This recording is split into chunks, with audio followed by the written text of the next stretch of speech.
Hello, my name is Josh Norek. I am the president of a leading independent music publishing company called Regalias Digitales, which in Spanish means digital royalties. Of course, we're no longer just a Latin-focused company. We represent some of the biggest artists in hip hop, rock, pop, and Caribbean, and of course, many prominent Latin clients as well.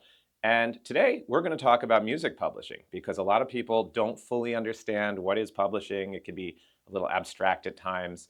And so I just want to start and say music publishing refers to the royalties for songwriters. Music publishing is not an artist royalty, so if it's an artist covering a song, they're not going to have any publishing.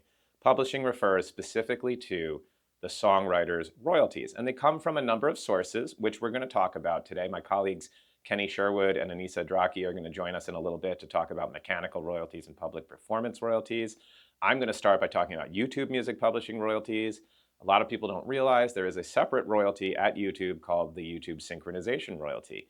And at YouTube, when a song is streamed, it triggers a little bit of money that gets set aside for the songwriter. And just to be clear, because I talk to a lot of highly educated artist managers and lawyers, and they say, no, I see ASCAP or BMI collecting my YouTube publishing royalties. And I always have to say, that's actually separate. YouTube is collecting something called a public performance royalty, which is actually considerably smaller than what we collect, called the YouTube synchronization royalty. So when a song gets streamed, YouTube sets aside money for the songwriter, which we specialize in collecting. We are, in fact, one of the only companies that can collect YouTube publishing royalties worldwide.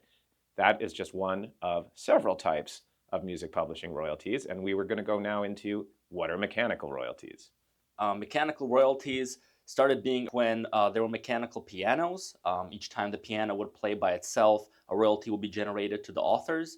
Today we don't use mechanical pianos anymore. However, these royalties are typically paid out by streaming platforms like Spotify, Apple Music, Amazon, and so on.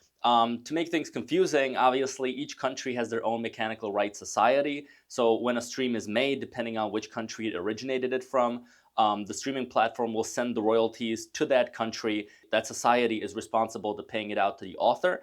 In the US, we have this society called the MLC. The MLC handles these mechanical royalties for US streams. Mechanical royalties today tend to be the most lucrative out of all the publishing royalties, and Regalias Digitales is honored to help its clients collect millions of dollars of these royalties every year.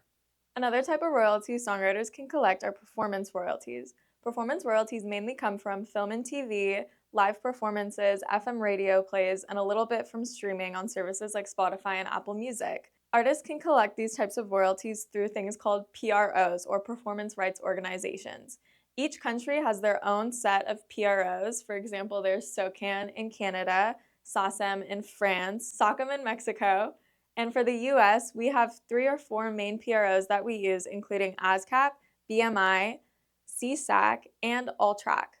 In order to collect these royalties, songwriters must affiliate with these PROs, and it's a very simple process which one can do by going to the website of the PRO that you would like to affiliate with, for BMI, ASCAP, whichever. Once affiliated, you must register your songs to the PROs so that they're able to match the registrations to the recordings and can pay out artists when they're being used. Some artists may find the song registration process to be quite tedious, as you need to provide all the correct metadata in order for ASCAP and BMI to match these recordings. If anything is left off the registration or incorrect, then the song registration doesn't get matched and the artist doesn't get paid. Unfortunately, these types of royalties expire after only 9 months. So if these registrations are registered incorrectly, that's money that artists can never get back. For this reason, a lot of artists will sign with a music publishing company to have them administer their performance royalties for them.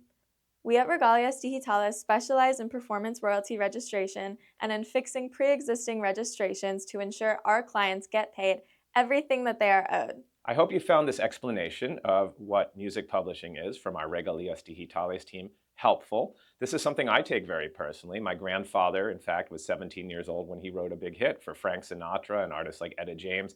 He sold his rights for just $50. His life would have been very different if he understood music publishing and kept his rights. So with that being said, sometimes people ask us, how could we work with Regalias Digitales? Just to be clear, because of the low streaming rates, we can only take on clients that have at least a couple songs hitting in the millions of streams. So if you do have those kind of numbers and are curious whether you're maybe leaving money behind, you can reach out to us. just go to our website at regaliasdigitales.com. You can drop us a line. We're happy to research and tell you if you're getting your publishing. In the meantime, look out. We'll be putting up more videos soon. Gracias. Thank you.